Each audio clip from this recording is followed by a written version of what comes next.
काम करणारे ज्येष्ठ सहयोगी आदरणीय डॉक्टर माई साहेब,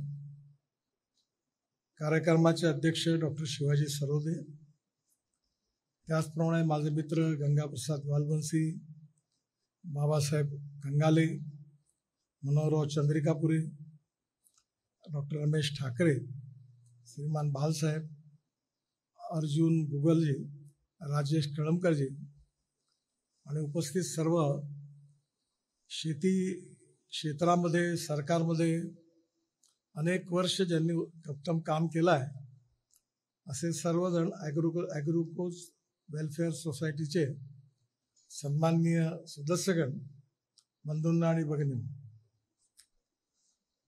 सर्वप्रथम आपल्या सगळ्यांशी भेटत असताना मला अतिशय मनापासून आनंद आहे. फक्त एकच गोष्ट सांगतो की मी स्पष्ट बोलणाऱ्यापैकी असल्यामुळे आणि राजकारण हा माझा धंदा नसल्यामुळे मी काही गोष्टी जर कटू बोललो तर त्या तुमच्याकरता नाही आहे, त्यामुळे पुढे याच्यातून हर्ट होऊ नका.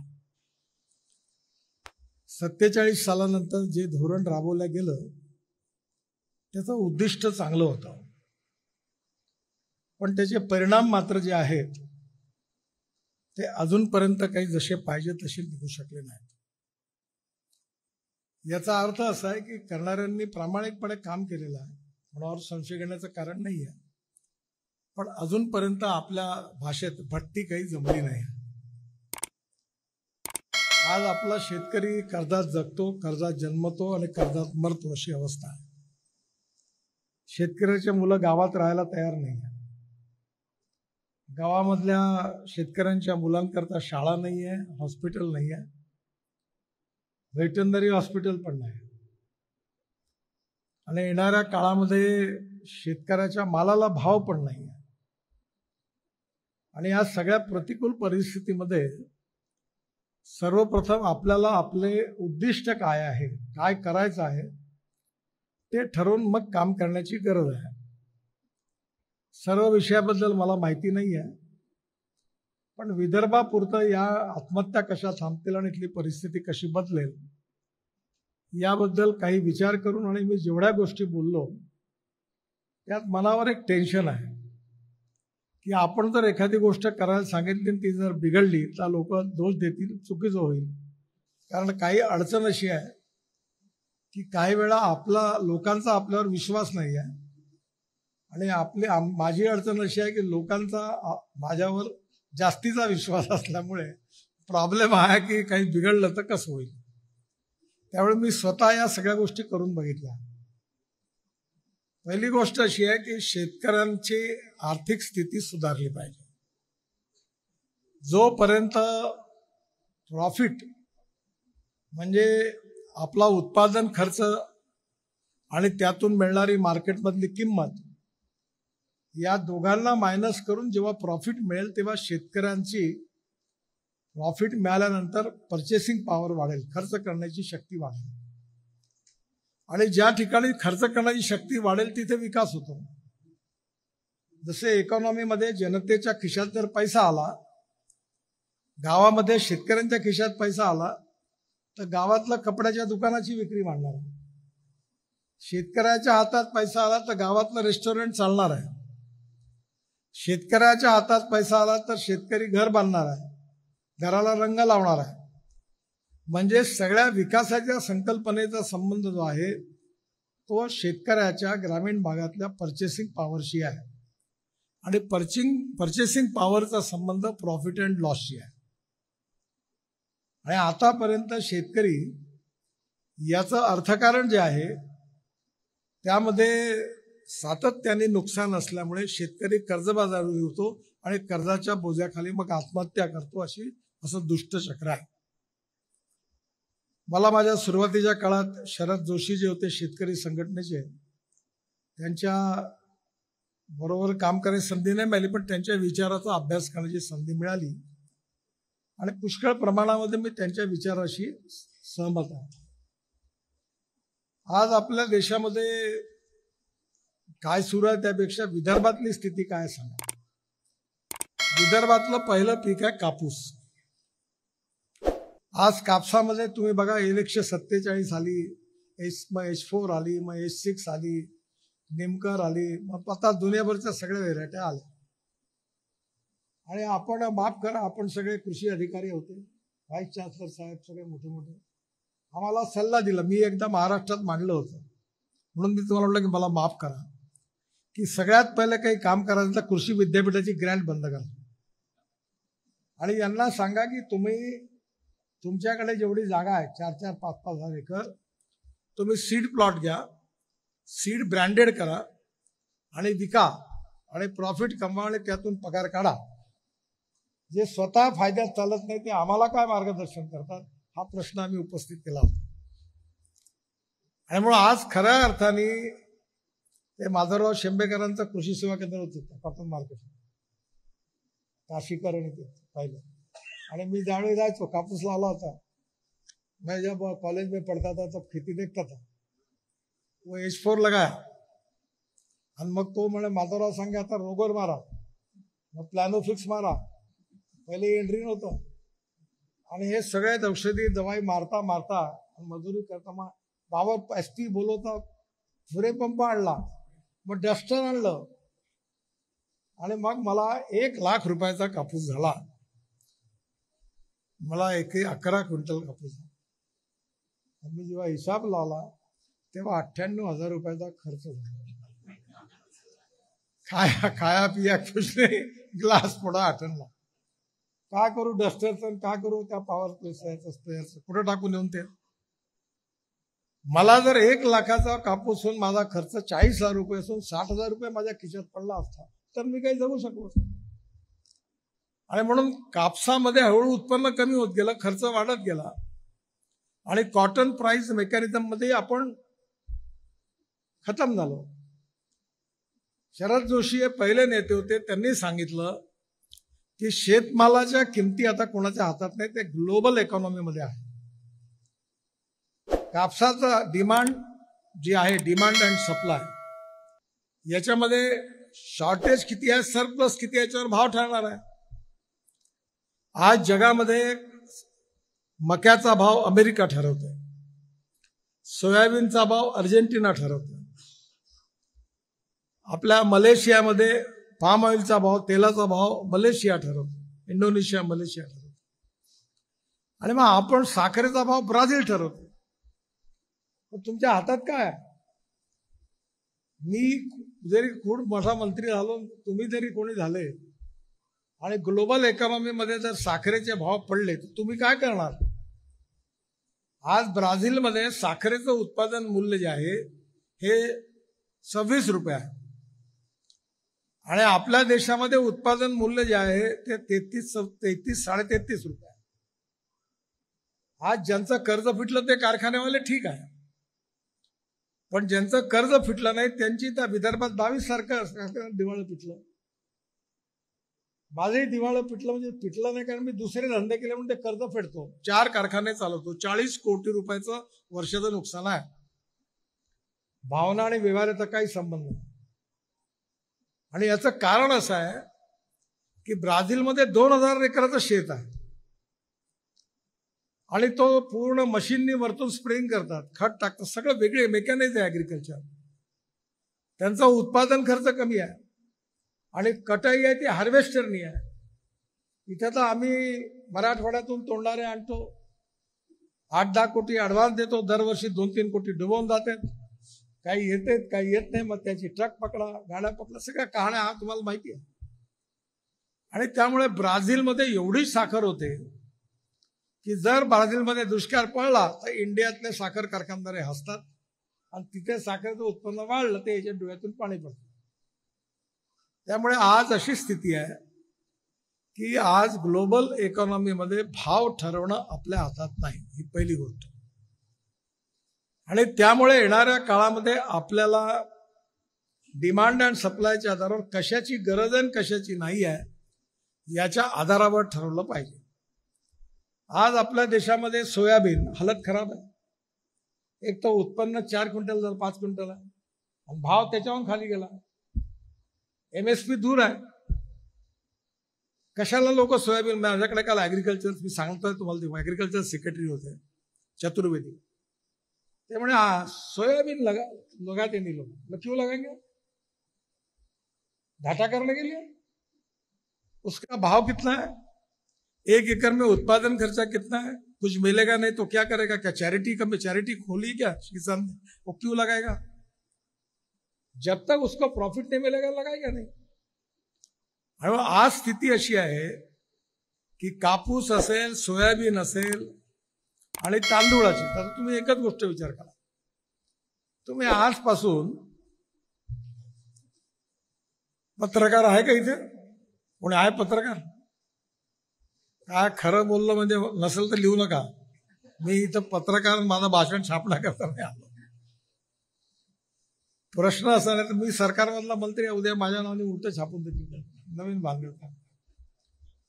पहिली गोष्ट अशी आहे की शेतकऱ्याला उत्पादन खर्चाच्या आधारित भाव नाही आहे, त्यामुळे प्रॉफिट नाही आहे, प्रॉफिट नाहीमुळे खिशात पैसा नाही आहे, कर्ज चुकवता येत नाही आहे, आणि म्हणून शेतकरी दुखी आहे.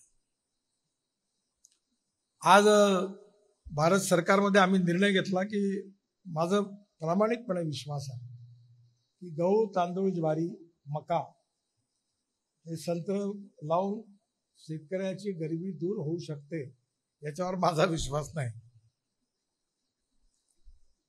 शेतकऱ्याला आता नवीन प्रयोग करण्याची गरज आहे. प्रयोग करायला जागा तर पाहिजे. जागा कुठे आहे? 22 लाख कोटी रुपये इम्पोर्ट आहे फॉसिल फ्युएलचं, पेट्रोल, डिझेल आणि गॅसचं. त्याचा पर्याय शेतकरी देऊ शकतो का? याच्यावर मी 2004 पासून काम करतो. माझी गाडी आता मी आलो ती ही शेतकऱ्यांनी तांदूळापासून, मक्यापासून, उसाच्या रसापासून, मोलायसिस पासून तयार केलेल्या 100% इथेनॉलवर चालणारी टोयोटो कंपनीची इनोवा गाडी आहे, बाहेर उभी आहे. आणि ही गाडी जेव्हा इथेनॉलवर चालते तेव्हा 60% वीज तयार करते आणि 40% इथेनॉलवर चालते. पेट्रोलचा भाव 120 रुपये आणि इथेनॉलचा भाव 65 रुपये. पोल्युशन शून्य, import substitute, cost effective, pollution free, indigenous. आणि हिचा पेट्रोलच्या ॲव्हरेजमध्ये तुलना केली तर हिचा ॲव्हरेज जो आहे तो लक्षात घेता पेट्रोलचा भाव येतो 25 रुपये लिटर. म्हणजे ग्राहकाचाही फायदा, देशाचाही फायदा आणि शेतकऱ्यालाही किंमत. आता आम्ही मध्ये निर्णय घेतला, खूप बाद झाले फूड वर्सेस फ्युएल. मी खूप मागे लागलो, शेवटी प्रधानमंत्र्यांना विनंती केली करून तो पाहू एकदा, आणि मक्यापासून इथेनॉल करण्याची परवानगी दिली. बघा, जशी परवानगी मिळाली तसं मक्याचा भाव 1200 रुपये क्विंटल होता आणि MSP 1800 रुपये क्विंटल होती. निर्णय झाल्याबरोबर मक्याचा भाव झाला 2800 रुपये क्विंटल.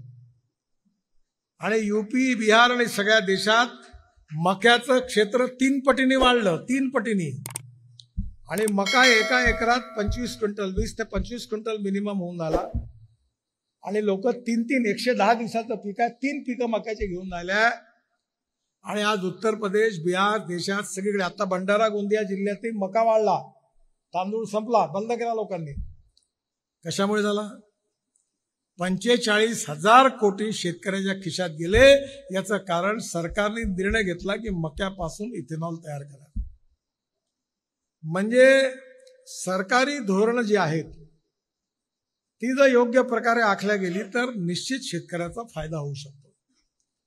आणि म्हणून diversification of agriculture towards energy power sector. आणि यातून मी जी पलीकडे गोष्ट तुम्हाला सांगणार आहे की शेतकरी केवळ अन्नदाता. पंजाबराव देशमुख साहेबांनी खूप मोठं काम केलं आणि तुम्ही सगळेजण सांगता अन्नदाता, आहे अन्नदाता शेतकरी. पण सगळ्यांना अन्न देऊन शेतकरी जर मरणार असेल तर त्यांनी काय करायचं? नागपूर, मुंबई, पुणे, कलकत्ता, चेन्नई, बेंगलोर सगळ्या शहरी माणसाला, सरकारी नोकराला अन्न स्वस्तात मिळालं पाहिजे, शेतकऱ्याचं काम आहे. आणि त्यांनी अन्न तुम्हाला देऊन त्यांनी काय करायचे? आत्महत्या करायची.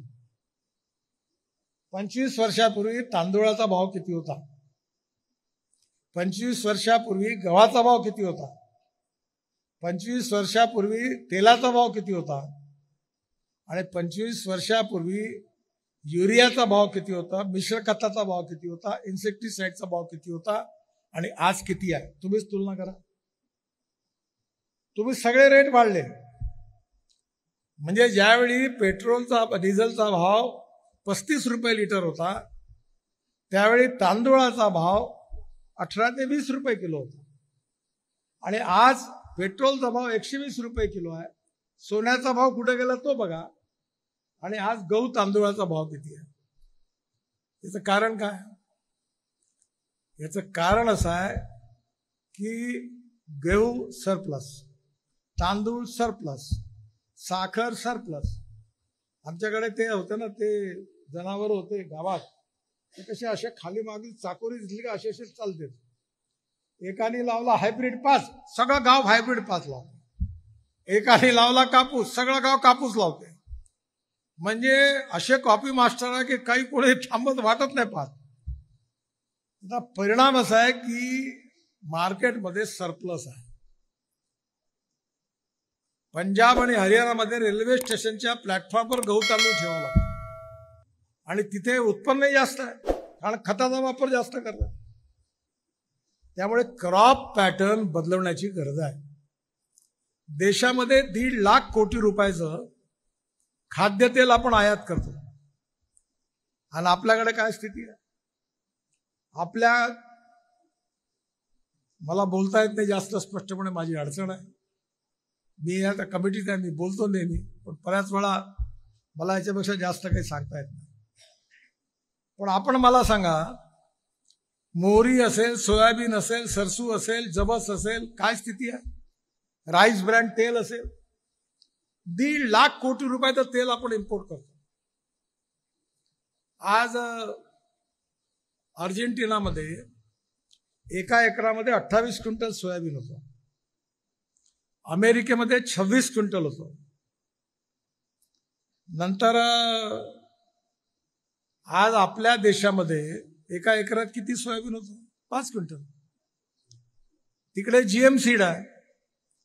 आता हे जीएम सीड आणायचं का नाही आणायचं याच्यावर बात आहे. भाई साहेबांना माहिती आहे. माझ्याकडे मी मीटिंग बोलावली होती, आमचेच लोक होते, 12 पिटी करायला आले. म्हणजे जीएम सीडचं तेल आपल्या देशात आहे, पण आपण त्याच्यावर अजून वादविवाद आहेत आणि उत्पादकता कमी आहे. एका एकरामध्ये 5 क्विंटल. पहिल्यांदा तुम्ही बघा, सोयाबीन सुरू झालं तेव्हा अकोला, वाशिम, अमरावती जिल्ह्यात एका एकरात 15 क्विंटल सोयाबीन होत होतं. आठवतं तुम्हाला? तुम्ही त्याच भागातल्या. आता किती होत आहे? 5 क्विंटल, 6 क्विंटल. आणि पुन्हा रेट किती आहे? म्हणजे एमएसपी पेक्षाही कमी आहे. मग शेतकरी कुठून खर्च करणार? खताचे पैसे कुठून काढणार? आणि त्यामुळे आज आपल्या देशामध्ये पहिला माझा मुद्दा जो आहे तो अन्नदाता जो शेतकरी आहे त्याला इंधनदाता बनवलं पाहिजे. आणि हे 22 लाख कोटी रुपयापैकी 10 लाख कोटी रुपये हे शेतकऱ्याच्या खिशात घुसतील तेव्हा गाव समृद्ध होणार आहे. ते शक्य आहे. आज पेट्रोलमध्ये 20% इथेनॉल आपण टाकतो. हे माझ्याकडे जे फ्लेक्स इंजिन आहे आणि टाटा, महिंद्र, टोयोटो, हुंडाई, आता सगळ्या कंपनीज, ट्रान्सपोर्ट मंत्री आहे, सगळ्यांनी फ्लेक्स इंजिनच्या गाड्या तयार केलेल्या आहे. आणि आज देशामध्ये इथेनॉल झाल्यामुळे 1.5 लाख कोटी रुपये शेतकऱ्यांच्या खिशात गेले. तर आपल्या देशातला शेतकरी हा अन्नदाता नाही, ऊर्जादाता, इंधनदाता झाला पाहिजे. मग तिकडे राईस स्ट्रॉ आहे, परली, ती जाळतात पंजाब हरियाणामध्ये, त्याच्यामुळे दिल्लीत प्रदूषण होतं. मग आम्ही प्रयोग सुरू केला की परळीपासून बायो सीएनजी तयार होतं. 5 टन ऑफ परली हे 1 टन ऑफ बायो सीएनजी देतं. आणि त्याच्यामुळे आता 400 प्रोजेक्ट सुरू झाले काम, त्यापैकी 90 सुरू झाले. आणि आपल्या नागपूर महानगरपालिकेचा पुढच्या 2-3 महिन्यात उद्घाटन करणार आम्ही. कचऱ्यापासून सीएनजी तयार करणार 28 टन पर डे. आणि हे सीएनजी स्वस्त आहे.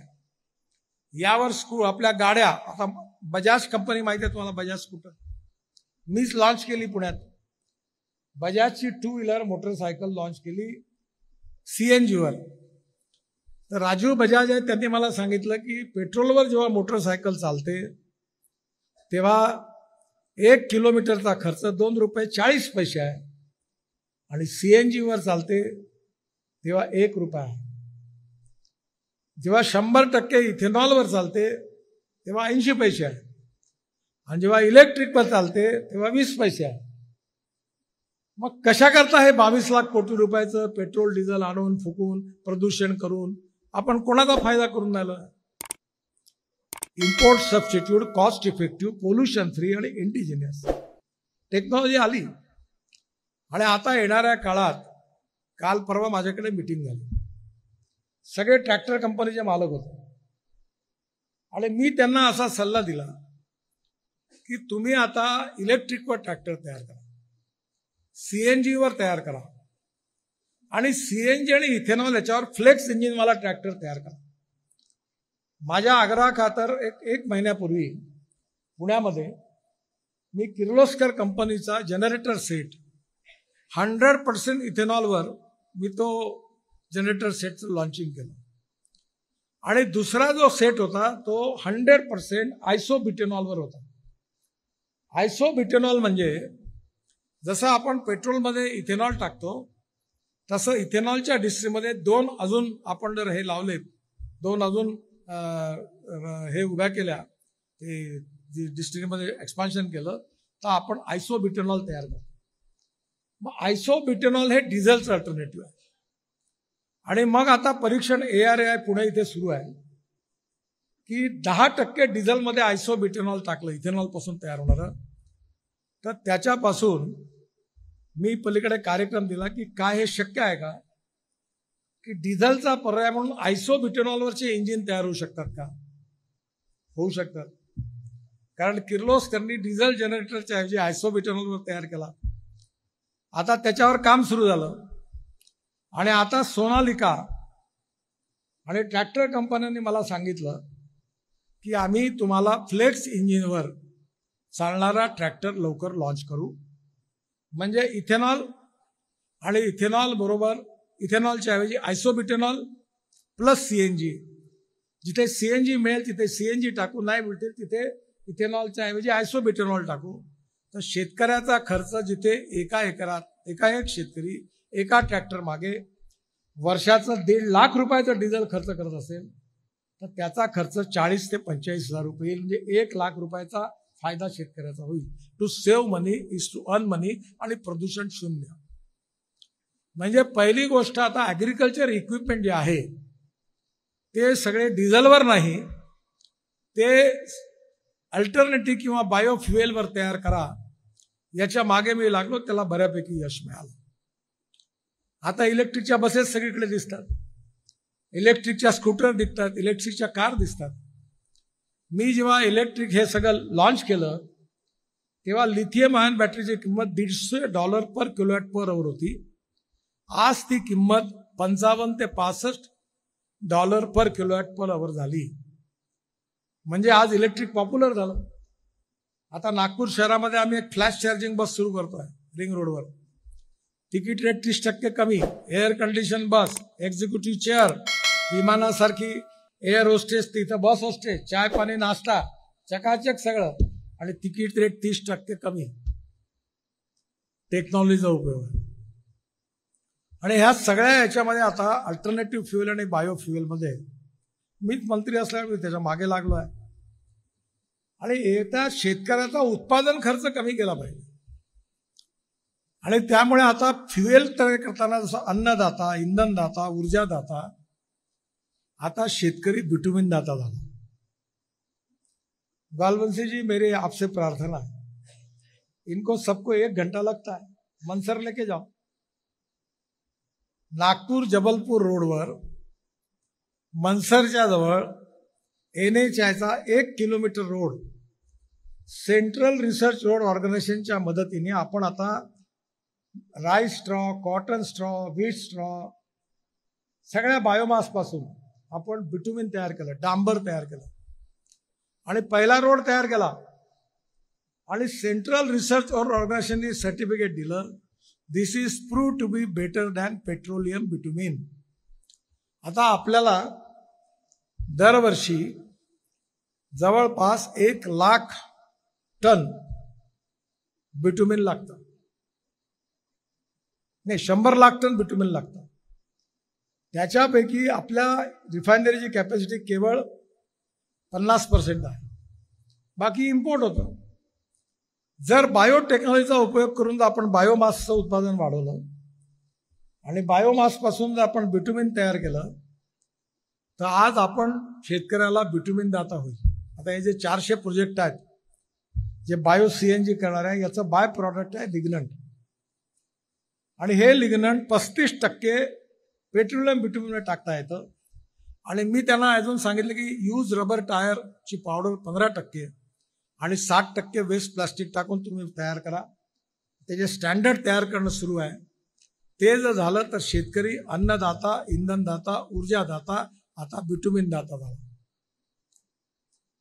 त्यानंतर हवाई इंधन, सस्टेनेबल एव्हिएशन फ्युएल. मी हवेतल्या गोष्टी नाही करणार बरं. मी विमानात बसलो,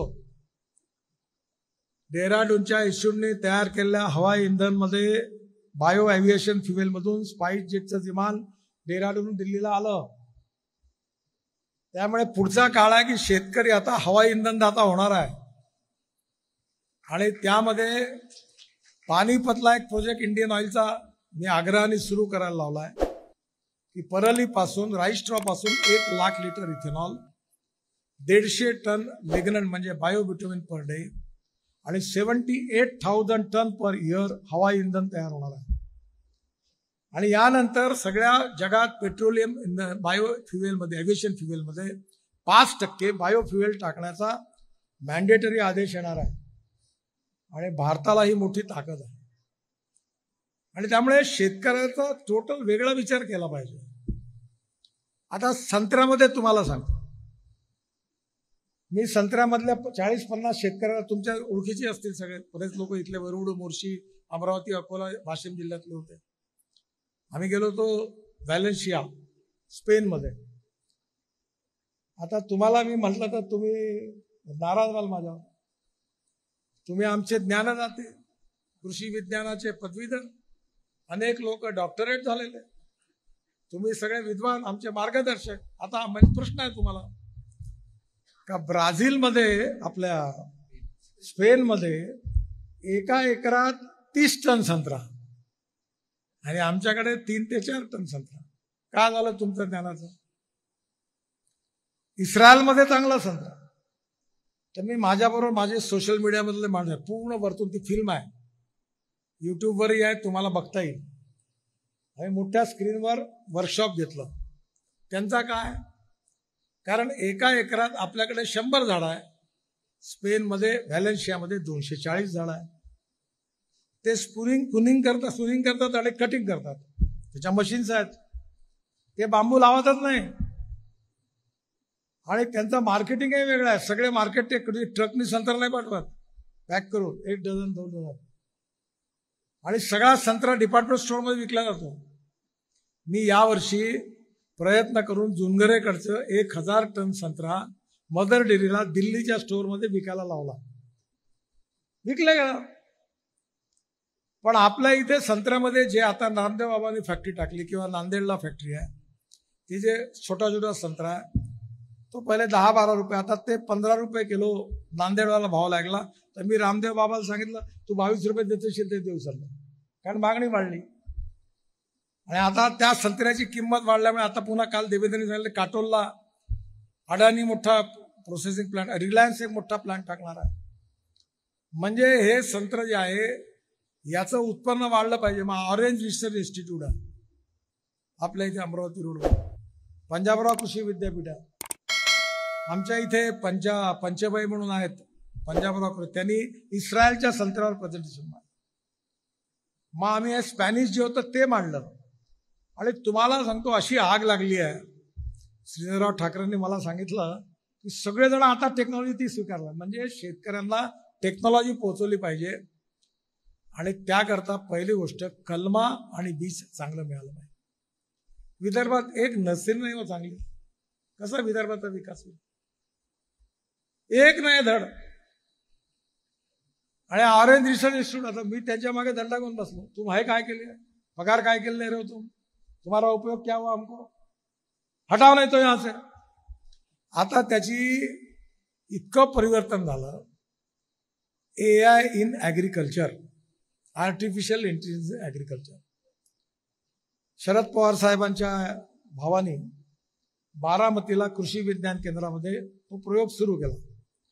मी इथून 60 शेतकरी पाठवले ॲग्रोव्हिजनचे, पण वाईसाहेब नव्हते गेले, तुम्ही नव्हते गेला, नंतर गेले. त्यांनी काय केलं, आणि मी आता माझ्याकडे केला, तुम्ही मेरे खेत पे एक बार इनको अभी पूरा चालू होने का. AI इन ॲग्रिकल्चर म्हणजे काय, तर शेतामध्ये वेदर स्टेशन लावलं आहे आणि त्याच्यामध्ये चिप आहे, त्याचं लिंकिंग आहे अमेरिकन सॅटेलाइटशी.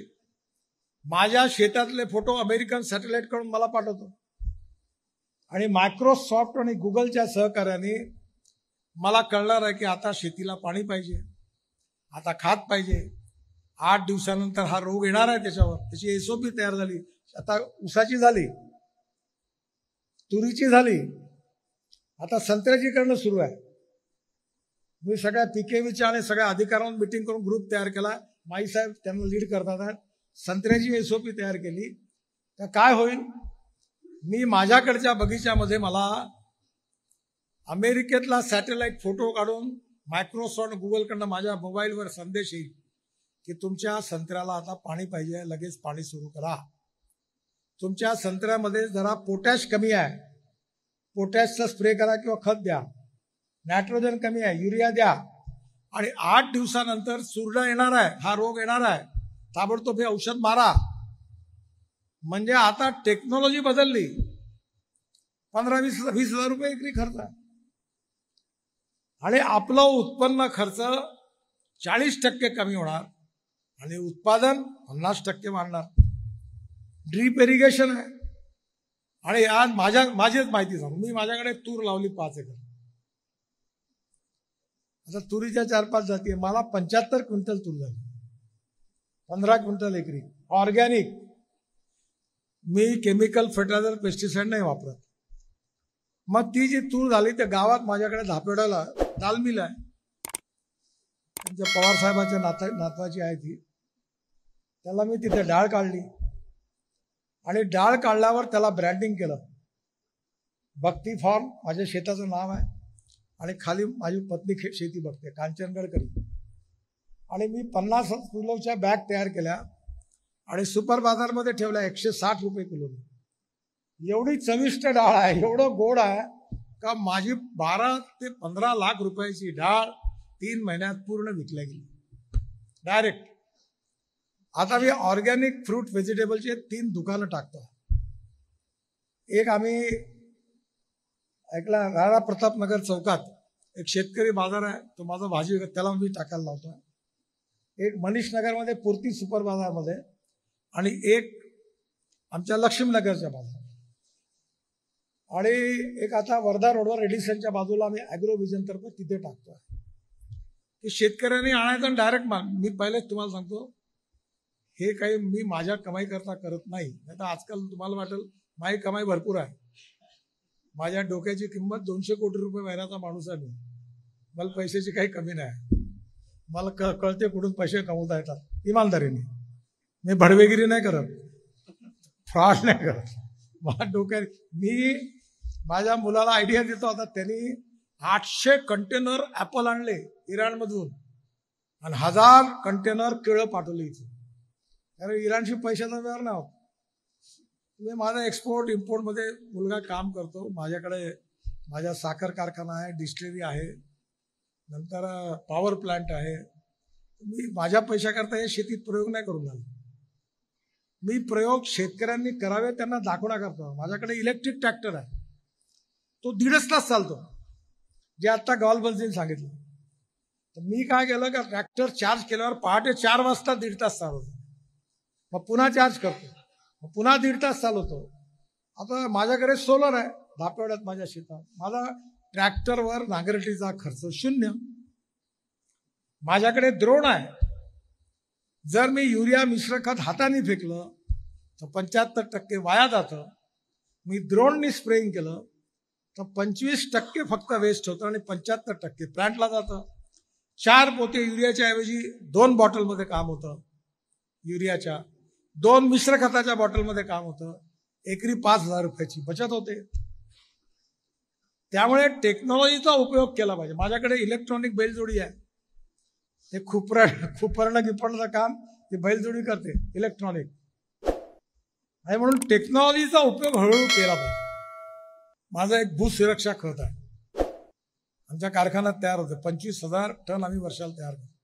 एवढं चांगलं खत आहे की ते मला तिजारे साहेब इफकोचे, इफकोच्या चेअरमनने त्यांना माझ्याकडे पाठवलं. ते समुद्रामध्ये ती जी आपली ज्याला काय म्हणतो आपण अलगी शेवाळ, त्यातून ते काही तयार करतात. तर मी त्यांना दाखवला, तर मी भूसुरक्षाचा रिपोर्ट दाखवला. ते एकदम अचंबित झाले. त्यामुळे तुम्हाला काही गरजच नाही. आणि या खतामुळे दरवर्षी माझ्या शेतात एवढं उत्पन्न चांगलं झालं. 88 टन एकरी ऊस झाला मला सगळ्या. आता मी तुरीमध्ये AI मध्ये काय करणार आहे सांगतो, की माझी यावर्षी तूर कापणार. 1 वर्षी माझ्या पत्नीने प्रयोग केला, तूर कापली, पाणी देऊन दिलं. मग शेंगा निघाल्या जानेवारी फरवरी मध्ये मार्च मध्ये. तर मग त्या शेंगा सावनेरच्या बाजारात विकल्यात, 80,000 रुपये मिळाले. मग यावेळी AI वाल्यांनी काय केलं, SOP तयार केली आहे की ते कापायची तूर आणि AIच्या मदतीने पुन्हा पाणी द्यायचं ड्रिपनी. तर त्यांनी हे सिद्ध केलं की 15 क्विंटल पहिल्या याच्यात आणि दुसऱ्या याच्यात म्हणजे एकरी 30 क्विंटल तूर होईल. 30 क्विंटल. म्हणजे अशा शेतीमध्ये असे अनेक प्रयोग आहे. मला बोला आज वेळ कमी आहे. दुसरा दुधाचा प्रयोग झाला. पण मी तुम्हाला एक गोष्ट सांगतो, नाराज नका हो, या विदर्भातलं पाणी काही ठीक नाही. इथल्या लोकांना या विषयात जास्त इंटरेस्ट नाही. DED BEd कॉलेज, शिक्षकाचा अर्धा पगार, तुम्ही अर्धा पगार, आणि याच्यात मोठे आनंद आहे लोकांना. याच्यात कोणी इंटरेस्ट घ्यायला तयार नाही. आता पहिली गोष्ट अशी आहे की आपल्याला जर शेतीमध्ये प्रगती करायची असेल तर पाण्याची आवश्यकता आहे. वॉटर कॉन्झर्वेशन मध्ये धावणाऱ्या पाण्याला चालायला लावा, चालणाऱ्या पाण्याला थांबायला लावा, थांबलेल्या पाण्याला जमिनीला प्यायला लावा. गावातलं पाणी गावात, शेतातलं पाणी शेतात, घरातलं पाणी घरात. आता 25 वर्ष आमचा NGO काम करतो. मी पंजाबराव कृषी विद्यापीठ अकोल्याला 36 तलाव फुकट बांधून दिले. त्यांचं 500 एकराचं सिंचन आता 3600 एकरावर पोहोचलं. आणि तिथून त्यांच्या शेतातून पलीकडे मूर्तिजापूर तालुक्यामध्ये जे खानपान पट्टा आहे तिथं गोड पाणी आलं. तिथं लिंबू वगैरे लावायला लागले लोक.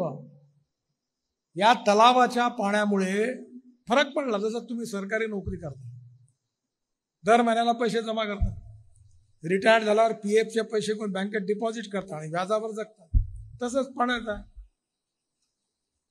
आणि या पाण्याच्या ह्याच्यात माझ्याकडे 3 विहिरी आहे आणि सोलर पंप आहे 7.5 वाजता. भारत सरकारची योजना आहे. 37,000 रुपयात मिळाला. 8 तास 10 तास पंप ड्रीप इरिगेशन चालू आहे. विजेचा खर्च नाही आहे. नाही तर का भरोसा. सरकारमध्ये मी डेअरी टाकली होती, गाय गरम झाली डॉक्टर गायब. डॉक्टर गावात असेल तर गाय गरम होत नव्हती.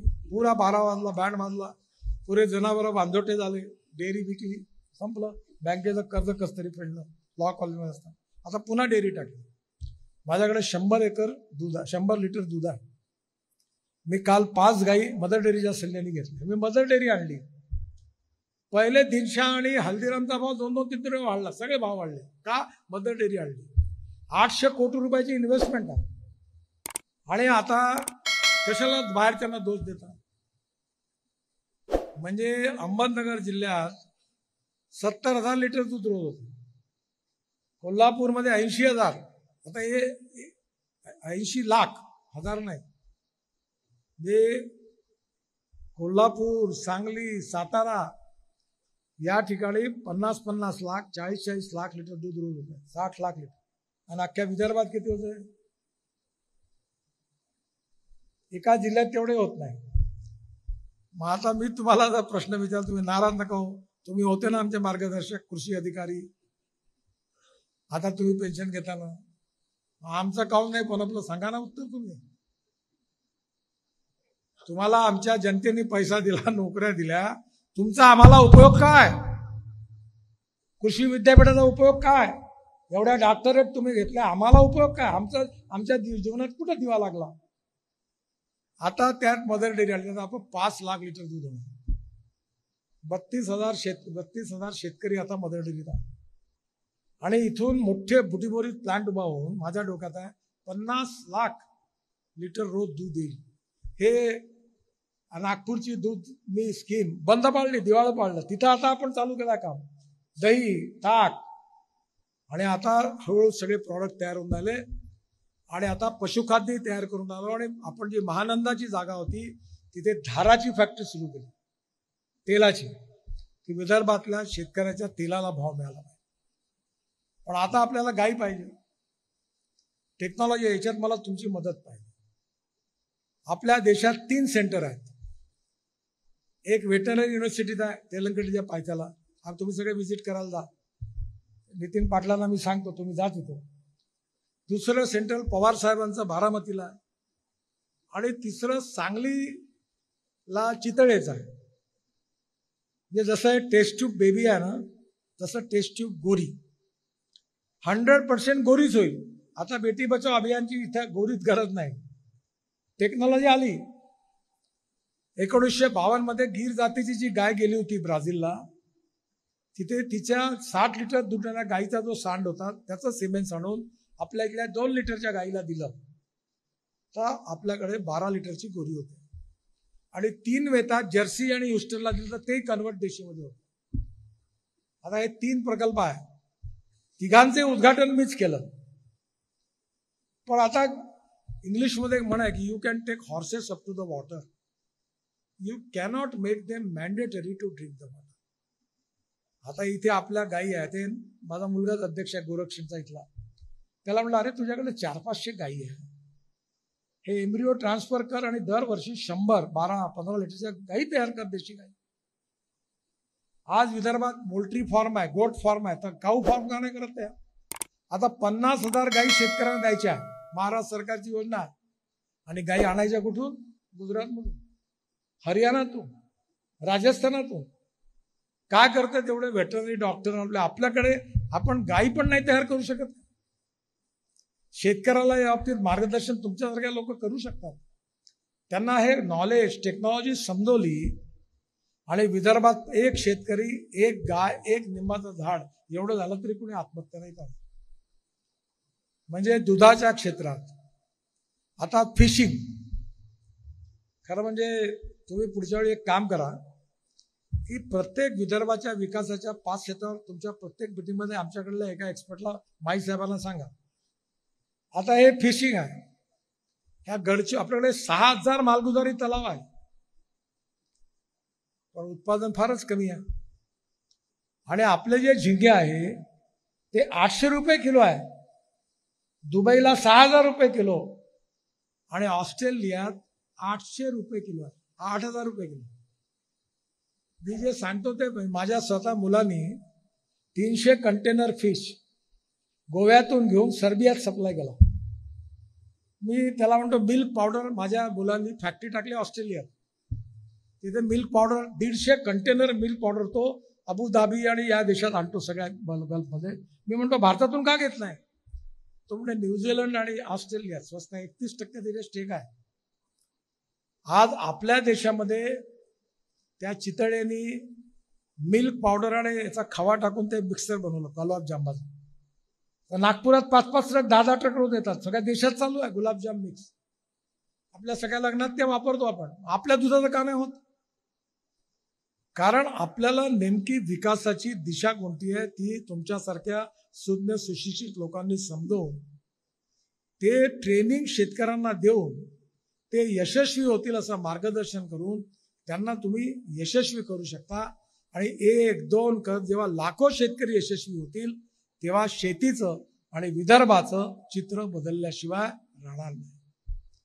आणि याकरता तुमच्या वेळातच सांभाळून हळूहळू मोबाईल फोनवर बोलून देखील तुम्ही अनेक लोकांना, आपल्या परिवारातल्या लोकांना सांगू शकता.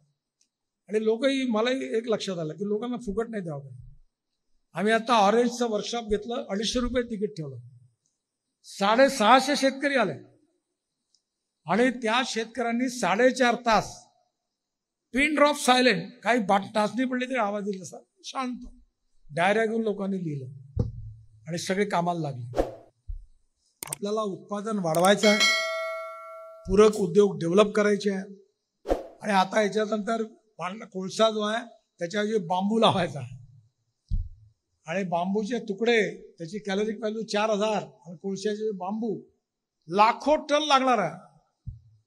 म्हणजे माझ्याचकडे मला आता मी जर तुम्ही बांबू लावला तुकडे केले तर 4 रुपये टनानी मी स्वतः रोजचे 600 ट्रक म्हणजे 6000 टन विकत घ्यायला तयार आहे. अनेक युवकांना काम मिळेल. CNG वरचा ट्रॅक्टर चालेल. 17% लँड वेस्ट लँड आहे, तिथे काहीच होत नाही. WCL, मॅग्नेशियम ऑफ इंडिया आणि शेतकऱ्याच्या तरुण मुलाच्या हाताला काम मिळेल. भविष्याचा वेध घेत असताना आपल्या भागामधल्या लोकांकरता कोणती टेक्नॉलॉजी उपयोगाची आहे तिचं मार्गदर्शन तुम्ही करू शकता. Innovation, entrepreneurship, science, technology, research, skill and successful practices, name it as knowledge and conversion of knowledge into wealth is the future. आणि म्हणून तुम्ही या सगळ्या ह्याच्यात, वेळ मला कमी असल्यामुळे अजून बरेच छोट्या छोट्या गोष्टी आहेत. मी साड्याही बनवायला लागलो होता दापवाड्याला कोस्याच्या आणि 12,000 रुपयाची साडी आहे आणि आज 3 महिने झाले दाखवायला पण नाही आहे, वेटिंग लिस्ट आहे. हातमाग संपला इथला. कारण आपल्या कितीकडे कसं आहे की आपल्याकडे लोकही वेगळे, जात पात पंथ धर्म आमचा जातवाला, कोणी जातवाल्या नेत्यांनी कोण्या जातीचं भलं नाही केलं, माफ करा मला. आणि जेव्हा तो जातवाला नेता बनते तो म्हणते माझ्या बायकोला तिकीट द्या, माझ्या मुलाला द्या, माझ्या साड्याला द्या, माझ्या भाटव्याला द्या, नाही दिलं तर माझ्या ड्रायव्हरला द्या. याच्या पलीकडे कोणी कुठं जात नाही. मी स्पष्ट बोल, मी सांगितलं निवडणुकीत, जो करेगा जात की बात उसको कस के मारूंगा लाज. पेरेर मेरा पूरा नागपुर मेरा, वो मेरा परिवार है, मैं नागपुर का हूं, जनता मेरी है, मैं उनकी है. जात पात की बात मला नका सांगू. त्याच्यावर भांडणं सुरू आहे. आम्हाला नेत्याला बरोबर कळते का कसं तुम्हाला भांडण केला लावलं, आमचा फायदा कसा होतो हे आम्हाला माहिती आहे. त्यामुळे backwardness becoming a political interest. नोकऱ्याच नाही आहे, भांडणं चालू आहे, भांडणं चालू आहे, नोकऱ्याच नाही आहे. नोकऱ्या इकॉनॉमी डेव्हलप होईल तेव्हा. आता 1 लाख लोकांना मिहानमध्ये नोकऱ्या लागल्या आणि पुढल्या काळात 5 वर्ष अजून 1 लाख लोकांना तेव्हा इथे उद्योग येतील, तेव्हा संत्र्याला भाव मिळेल, तेव्हा इथे पर्चेसिंग पॉवर वाढेल, तेव्हा उद्योग व्यापार वाढेल. त्यामुळे आपल्या विकासाची दृष्टी विदर्भाची काय आहे, विदर्भातल्या प्रत्येक जिल्ह्याची काय आहे, विदर्भातल्या प्रत्येक तालुक्याची काय आहे, तिथल्या प्रत्येक शेतकऱ्याचं काय. भंडारा, गोंदिया, चंद्रपूर, गडचिरोली तांदूळ आहे, तिथे मालगुजारी तलाव आहे. बुलढाणा अकोल्यात नाही आहे, तिथे कापूस आहे, सोयाबीन आहे. अमरावती, वाशिम, यवतमाळ, अकोला, नागपूर, वर्धा संत्रा आहे, मोसंबी आहे, लिंबू आहे. त्यामुळे आता अकोटमध्ये केळं लागली आहे. त्यामुळे त्या ठिकाणी त्या ठिकाणच्या शेतकऱ्याला टेक्नॉलॉजीचं मार्गदर्शन करणं, उत्पादन खर्च कमी करायचा असेल त्याच्याबद्दलचं मार्गदर्शन करणं, उत्पादन कसं वाढवायचं त्याच्याबद्दलचं मार्गदर्शन करणं आणि मग मिळालेल्या उत्पादनावर प्रोसेसिंग करून त्याला व्हॅल्यू एडिशन करून एक्सपोर्ट करून चांगलं मार्केट कसं मिळवायचं त्याचं मार्गदर्शन करणं, असं पूर्ण सिक्वेन्समध्ये एक विकासाचा रोडमॅप तुमच्यासारख्या अनुभवी तज्ज्ञ विषयाचं ज्ञान असणाऱ्या लोकांनी तयार करा. आणि सर्वोदय साहेबांनी खूप कार्यक्रम केले, सांगितलं. मी नेहमी सांगतो की पैशाचं ऑडिट नाही झालं तरी चालेल, परफॉर्मन्सचं ऑडिट झालं पाहिजे. काही गंमत सांगितली, या म्हशीचं चारित्र्य फार चांगलं आहे. काय घ्यायचं चारित्र्य, तू देते का नाही हे महत्वाचं आहे. तुम्ही जे काम कराल हा हेला मोठा चरित्रवान आहे. आता काय करायचं, त्यामुळे येणाऱ्या काळामध्ये उत्पादकता, value addition, use of technology, export market, domestic market, good packaging, branding या सगळ्या बाबतीमध्ये शेतकऱ्यांना त्या त्या ठिकाणचे प्रश्न बघून फार्मर प्रोड्यूस कंपन्या काढून आपल्याला त्यांना योग्य मार्गदर्शन करणारे कर्णधार, जे मला गंगा भैयांनी सांगितलं की तुम्ही सगळे ॲग्रिकल्चरमधून रिटायर्ड झालेले आहात. मी काही कृषी पदवीधर नाही, इंजिनियर पण नाही, मला काही फार ज्ञान आहे अशी नाही. मला 13 डॉक्टरेट मिळाला, पण मी अजून डॉक्टर नाव लावत नाही, कारण मला पूर्णपणे माहिती आहे की मी एवढा विद्वान नाही आहे. पण प्रॅक्टिकल मी जे प्रॉब्लेम बघतो त्याचं सोल्युशन काय काढता येईल त्याचा व्यावहारिक स्तरावर विचार करून मी काही गोष्टी ठरवतो. आम्हाला ॲग्रोव्हिजनला आता 16 वर्ष झाली. माझी आपल्या सगळ्यांना विनंती आहे की आम्ही 40 वर्कशॉप घेतो. माई साहेबच आहेत प्रमुख, तुम्ही सगळे आमच्याबरोबर इन्व्हॉल्व्ह व्हा.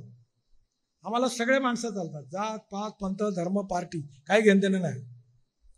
कॉज महत्वाची आहे. ज्याला शेतकऱ्याकरता काम करतो कोणी येऊ शकतो आणि त्याच्यात तुम्ही सहभागी व्हा.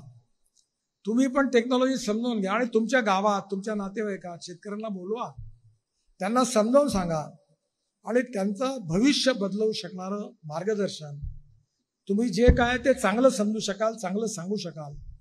आणि तुम्ही आपण सगळ्यांनी मिळून जर प्रयत्न केले आणि हळूहळू परिवर्तन झालं तर काही दिवसानंतर सगळी परिस्थिती बदलल्याशिवाय राहणार नाही. आणि ती बदलली पाहिजे. हे काम वर्षानुवर्ष पिढ्यानपिढ्या करावं लागणार आहे. आपण काही काम केलं आहे, तुम्ही तुमच्या आयुष्यात काहीच चांगलं केलं नाही असं मी नाही म्हणत, केलं आहे, पण ज्या लँडमार्कपर्यंत पोहोचवायचा आहे तो अजून बराच आपण मागे आहोत. त्यामुळे आपल्याला त्या दृष्टीने तुम्ही जरूर काम करा. विशेषतः आमच्या ॲग्रोव्हिजनमध्ये काम करा, तुम्ही इंडिपेंडेंट काम करा, फार्मर प्रोड्यूस कंपन्या काढा, कापसात काम करा, संत्र्यात काम करा, दुधात काम करा, वेस्टलँडमध्ये त्याच्यात काम करा, तुम्हाला तांदूळात काम करा. खूप टेक्नॉलॉजी आहे, खूप बदलला आहे. माझ्याकडे एक नेहरू नावाचे खासदार आले होते तामिळनाडूचे, तामिळ आहे ते, तांदूळापासून प्रोटीन बनवतात. एवढे त्यांचे 600 कोटीचा उद्योग आहे. आता माझ्या मुलांनी 26 राईस मिल ITC बरोबर चालवायला घेतला. मला 5 लाख टन तांदूळाचं हे पाहिजे, काय म्हणतात, कणी. हा, तर मी ITC बरोबर तो मिल चालवून तो कणी आम्ही खरेदी करतो. 5 लाख टन पाहिजे. आणि जेव्हा आपण प्रोसेसिंग इंडस्ट्री वाढतील तेव्हा भाव मिळेल. त्यामुळे येणाऱ्या काळामध्ये आपल्या सगळ्यांना या दृष्टीने प्रयत्न करायचा आहे. मलाही माझं घर आहे, परिवार आहे, मी काही साधू संन्यासी नाही आहे, मी राजकारणी आहे. पण मी एक गोष्ट ठरवली की विदर्भात 10,000 शेतकऱ्यांनी आत्महत्या केलं, ही गोष्ट आपल्याकरता लांछन आहे. आणि जे काही आयुष्य मिळालं आता त्याच्यात आपलं घर परिवार सांभाळून एक दिवस असा आला पाहिजे की ज्या दिवशी विदर्भातल्या एकही शेतकऱ्यांनी आत्महत्या करणार नाही. तो दिवस येईल तर आपण प्रयत्न करत राहायचा. तुम्ही पण या प्रयत्नांमध्ये जुळा, तुम्ही स्वतंत्रतेने काम करा आणि आपण सगळे मिळून एक दिवस ही स्थिती बदलवू असा विश्वास व्यक्त करतो. आणि पुन्हा एकदा चॅप्टर वाईज एकदा डिस्कशन करूया आपण. आमचे एक्सपर्ट येतील आणि आपला अनुभव ते शेअर करतील, तुमच्यापासूनही काही शिकतील आणि आपण सगळे मिळून जे उद्दिष्ट आहे ते आपण नक्की पूर्ण करू. खूप खूप धन्यवाद. नमस्कार.